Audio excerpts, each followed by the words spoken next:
Hello everyone, welcome to career wisdom. তোমাদের সঙ্গে রয়েছি আমি সুব্রত। বন্ধুরা, আজকের ভিডিওতে নতুন একটা চাকরির বিজ্ঞপ্তি নিয়ে চলে এলাম। এয়ারপোর্টস অথরিটি অফ ইন্ডিয়ার মাধ্যমে কলকাতা এয়ারপোর্টে নতুন চাকরির বিজ্ঞপ্তি প্রকাশিত হয়েছে, যেখানে তোমাদের ফায়ার সার্ভিসে জুনিয়র অ্যাসিস্ট্যান্ট পোস্টে রিক্রুটমেন্ট করা হচ্ছে।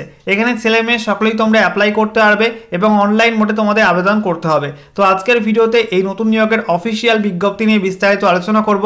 তোমাদের এখানে এই পোস্টে কতগুলি ভ্যাকান্সি আছে, ক্যাটাগরি ওয়াইজ ভ্যাকান্সি, আবেদন করতে গেলে শিক্ষাগত যোগ্যতা, বয়সসীমা কী লাগবে, কত বেতন, সেই সঙ্গে সিলেকশন প্রসেস কী রয়েছে, শারীরিক মাপজোপ, শারীরিক সক্ষমতার পরীক্ষায় কী কী ইভেন্ট রয়েছে এবং পরীক্ষার সিলেবাস, আবেদন করার শেষ তারিখ কবে, কোন ওয়েবসাইটে গিয়ে অ্যাপ্লাই করতে হবে, সমস্ত কিছু A to Z জানাবো আজকের ভিডিওটিতে। তো ভিডিওটা ভালো লাগলে অবশ্যই একটি করে লাইক করে দিও, অবশ্যই ভিডিওটি শেয়ার করে আপডেটটি অন্যদেরকেও জানিয়ে দিও এবং সেই সঙ্গে নতুন দর্শক হয়ে থাকলে লেটেস্ট ভিডিওর আপডেট সবার প্রথমে পাওয়ার জন্য চ্যানেলটিকে সাবস্ক্রাইব করে নিয়ে পাশে থাকা বেল আইকনে ক্লিক করে অল নোটিফিকেশন অপশনটিকে অন করে রাখবে। লেটেস্ট আপডেট তোমরা সবার প্রথমে পেয়ে যাবে।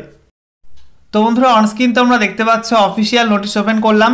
দেখো বলা হয়েছে এয়ারপোর্টস অথরিটি অফ ইন্ডিয়া, সঙ্গে দেখো কলকাতায় অ্যাড্রেস দেওয়া রয়েছে, অ্যাডভার্টাইজমেন্ট নাম্বারটা মেনশন করা আছে। বলা হচ্ছে recruitment of junior assistant fire service in AAI eastern region. এখানে তোমাদের কিন্তু এয়ারপোর্টস অথরিটি অফ ইন্ডিয়ার ইস্টার্ন রিজিয়নে ফায়ার সার্ভিসে জুনিয়র অ্যাসিস্ট্যান্ট পোস্টে রিক্রুটমেন্টই করা হচ্ছে। নেক্সট দেখো তোমাদের এখানে বলা হয়েছে অনলাইন মোডে অ্যাপ্লাই করতে হবে। তবে তোমাদের এখানে অ্যাপ্লাই করতে গেলে অবশ্যই তোমাকে পশ্চিমবঙ্গ, বিহার, ওড়িশা, ছত্তিশগড়, ঝাড়খণ্ড, আন্দামান এবং নিকোবর দ্বীপপুঞ্জ এবং সিকিম এই রাজ্যগুলির মধ্যে যে কোনো একটা রাজ্যে স্থায়ী বাসিন্দা হতে হবে, ডোমিসাইল হতে হবে, তাহলে কিন্তু সে অ্যাপ্লাই করতে পারবে। অর্থাৎ পশ্চিমবঙ্গের স্থায়ী বাসিন্দা হলেই তোমরা কিন্তু এখানে অ্যাপ্লাই করতে পারবে। এখানে কিন্তু কম্পিটিশনটা একটু হলেও কমে গেল, যেহেতু অল ইন্ডিয়া না, এখানে ওয়েস্ট বেঙ্গল, বিহার, ওড়িশা, ছত্তিশগড়, ঝাড়খণ্ড, আন্দামান নিকোবর দ্বীপপুঞ্জ এবং সিকিম থেকে শুধুমাত্র আবেদন করা যাবে।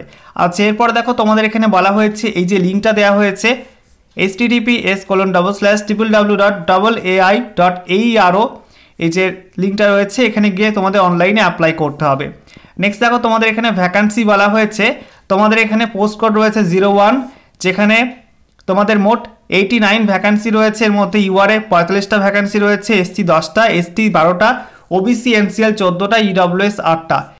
এরপরে দেখো তোমাদের বলা হচ্ছে বেতন কাঠামো, স্কেল অফ পে, যেখানে তোমাদের বেতন কাঠামো রয়েছে 31,000 থেকে 92,000 টাকা পর্যন্ত বেতন কাঠামো রয়েছে। নেক্সট দেখো তোমাদের এখানে বলা হয়েছে তোমাদের ফর্ম ফিল আপ কিন্তু গতকাল থেকে শুরু হয়েছে। গতকাল 30 ডিসেম্বর 2024 থেকে ফর্ম ফিল আপ শুরু হয়েছে। আর ফর্ম ফিল আপের লাস্ট ডেট 28 জানুয়ারি 2025, 28/1/2025 তারিখ পর্যন্ত অনলাইন মোডে অ্যাপ্লাই করা যাবে। নেক্সট দেখো তোমাদের বলা হয়েছে অনলাইন এক্সামের ডেট তোমাদের এয়ারপোর্টস অথরিটি অফ ইন্ডিয়ার অফিসিয়াল ওয়েবসাইটে পরবর্তী সময় জানিয়ে দেওয়া হবে। যারা যারা অ্যাপ্লাই করবে অবশ্যই কিন্তু এই অফিসিয়াল ওয়েবসাইটটা ফলো করবে, এয়ারপোর্টস অথরিটি অফ ইন্ডিয়ার। সেই সঙ্গে তোমাদের এখানে বয়স বলা হচ্ছে 1/11/2024, এই ডেট অনুযায়ী তোমাদের 18 থেকে 30-এর মধ্যে বয়স হতে হবে। OBC NCL প্রার্থীরা 3 বছর বয়সের ছাড় এখানে পেয়ে যাবে এবং SC ST প্রার্থীরা 5 বছর এখানে বয়সের ছাড় পেয়ে যাবে। শিক্ষাগত যোগ্যতা, বয়সসীমা এগুলো কিন্তু 1/11/2024 এই ডেট অনুযায়ী হিসাব করতে হবে। এরপর তোমাদের এখানে বলা হচ্ছে শিক্ষাগত যোগ্যতা, যেখানে বলা হচ্ছে স্বীকৃত বোর্ড থেকে তোমাদের মাধ্যমিক পাস করতে হবে, সাথে তোমাদের ডিপ্লোমা কোর্স করা থাকতে হবে, মেকানিক্যাল অথবা অটোমোবাইল অথবা ফায়ার, এর মধ্যে যে কোনো একটা শাখায় তোমাদের ডিপ্লোমা করা থাকতে হবে রেগুলারে। ঠিক আছে, 3 বছরের অ্যাপ্রুভ রেগুলার ডিপ্লোমা কোর্স করা থাকতে হবে অথবা তোমাদের রেগুলার স্টাডিতে উচ্চ মাধ্যমিক পাস করতে হবে। ঠিক আছে, সঙ্গে দেখো তোমাদের এখানে ড্রাইভিং লাইসেন্স লাগবে।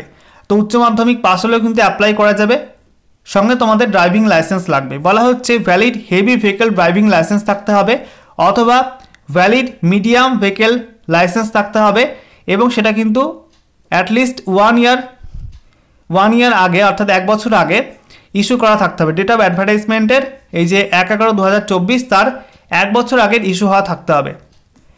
অথবা বলা হচ্ছে valid light motor vehicle licence থাকতে হবে, LMB থাকতে হবে এবং সেটা কিন্তু নোটিফিকেশনের যে ডেট 1/11/2024 এই ডেটের অন্ততপক্ষে 2 বছর আগে ইস্যু করা থাকতে হবে। আশা করি বুঝতে পারলে। আচ্ছা, এরপর দেখো তোমাদের এখানে আর কি বলা হচ্ছে, তোমাদের এখানে ফিজিক্যাল ফিটনেস থাকতে হবে। বোথ মেন অ্যান্ড ওমেনের ক্ষেত্রে কিন্তু ফিজিক ভালো হতে হবে, শরীর স্বাস্থ্য ভালো হতে হবে। এখানে near vision, colour vision, night vision সমস্ত কিছুই পরপর মেনশন করা আছে। আচ্ছা, হিয়ারিং তোমাদের নর্মাল থাকতে হবে, স্পিচ নর্মাল থাকতে হবে। আর তোমাদের এখানে পুরুষদের ক্ষেত্রে হাইট লাগবে 167 সেন্টিমিটার আর মহিলাদের ক্ষেত্রে 157 সেন্টিমিটার তোমাদের হাইট লাগবে। চেস্ট তোমাদের বলা হয়েছে না ফুলিয়ে তোমাদের 81 সেমি করতে হবে পুরুষদের ক্ষেত্রে, আর ফুলিয়ে তোমাদের কিন্তু মিনিমাম 5 সেমি বাড়াতে হবে। ঠিক আছে, মহিলাদের ক্ষেত্রে নট অ্যাপ্লিকেবল রয়েছে। আর ওয়েট তোমাদের বলা হয়েছে পুরুষদের ক্ষেত্রে মিনিমাম 55 কেজি ওজন হতে হবে, মহিলাদের ক্ষেত্রে মিনিমাম 45 কেজি ওজন হতে হবে। আচ্ছা, এরপর দেখো তোমাদের এখানে আর কি বলা হচ্ছে সিলেকশন প্রসেস। তো প্রথমে তোমাদের অনলাইন সিবিটি পরীক্ষা নেওয়া হবে, যেখানে তোমাদের 2 ঘন্টা সময় থাকবে। 100 নম্বরের পরীক্ষা, 100 নম্বরের মধ্যে তোমাদের 50 নাম্বার কিন্তু minimum passing marks UR EWS OBC ক্যান্ডিডেটদের ক্ষেত্রে, আর এসসি এসটি হয়ে থাকলে 100-এর মধ্যে 40 হচ্ছে পাস মার্কস। নেক্সট তোমাদের এখানে সিলেবাস বলা হচ্ছে পার্ট এর মধ্যে থাকবে তোমাদের শিক্ষাগত যোগ্যতার ভিত্তিতে যে সাবজেক্ট তার উপর তোমাদের কোশ্চেন থাকবে, যেখানে 50% মার্কস থাকবে। আর পার্ট বি তোমাদের থাকবে general knowledge, general intelligence, general aptitude, English, এইসব সাবজেক্টের উপরে তোমাদের 50% মার্কস থাকবে। আশা করি বুঝতে পারলে। তো সিবিটি পরীক্ষায় পাস করলে তোমাদেরকে ডাকা হবে ডকুমেন্ট ভেরিফিকেশনের জন্য, তারপরে মেডিকেল পরীক্ষা হবে, তারপরে তোমাদের ড্রাইভিং টেস্ট নেওয়া হবে, তারপরে তোমাদের এখানে বলা হয়েছে যে তোমাদের পিএমটি পিইটি হবে, শারীরিক মাপজোক পরীক্ষা, শারীরিক সক্ষমতার পরীক্ষা। তো শারীরিক সক্ষমতার পরীক্ষার মধ্যে রয়েছে 100 মিটার রানিং, 100 মিটার রান, তারপরে ক্যাজুয়ালিটি ক্যারিং টেস্ট, তারপর এখানে বলা হয়েছে lifting and carrying sandbag to 50 meter. তো 50 মিটার যেতে হবে, বালির বস্তা পিঠে করে নিয়ে কিন্তু যেতে হবে। নেক্সট বলা হচ্ছে পোল ক্লাইম্বিং, রোপ ক্লাইম্বিং এবং ল্যাডার ক্লাইম্বিং অ্যান্ড ডিসেন্ডিং। এখানে তোমাদের প্রত্যেকটা টেস্টের ক্ষেত্রে কিন্তু 20 নাম্বার করে থাকছে, এবং নিচে তোমাদের এখানে মেনশন করা আছে তোমাদের কোন টেস্টটা কত সময়ের মধ্যে করতে পারলে কত মার্কস পাওয়া যাবে। এখানে দেখতে পাচ্ছ মার্কস, এবং ডান দিকে তোমাদের পরপর আইটেমগুলো, টেস্ট আইটেমগুলো তোমাদের পরপর মেনশন করা আছে, এখান থেকে তোমরা দেখে নিও। ঠিক আছে, নেক্সট দেখো তোমাদের এখানে কি বলা হচ্ছে। এখানে তোমাদের মহিলাদের ক্ষেত্রে কোন কোন টেস্ট রয়েছে এবং কত সময়ের মধ্যে করতে পারলে কত মার্কস পাওয়া যাবে সেগুলো তোমাদের এখানে পরপর মেনশন করা আছে। ঠিক আছে, আচ্ছা, এরপর আমরা দেখে নেব আর কি কি বলা হচ্ছে। এখানে তোমাদের অ্যাপ্লিকেশন ফিস লাগবে 1000 টাকা। আর সেই সঙ্গে বলা হয়েছে মহিলা প্রার্থী, এসসি এসটি প্রার্থী, এক্স সার্ভিসম্যান এই সমস্ত ক্যান্ডিডেট হয়ে থাকলে, এবং সেই সঙ্গে ডাবল এআই থেকে যারা অ্যাপ্রেন্টিসশিপ করেছে তাদের ক্ষেত্রে কোনো অ্যাপ্লিকেশন ফিস লাগবে না, তারা ফ্রিতে অ্যাপ্লাই করতে পারবে। আচ্ছা, এরপর দেখো তোমাদের এখানে গাইডলাইন দেওয়া আছে অনলাইন অ্যাপ্লাইয়ের। তো লাস্ট ডেট তোমাদের রয়েছে 28 জানুয়ারি 2025, এবং পেমেন্টের লাস্ট ডেট কিন্তু ওটাই 28 জানুয়ারি 2025। ঠিক আছে।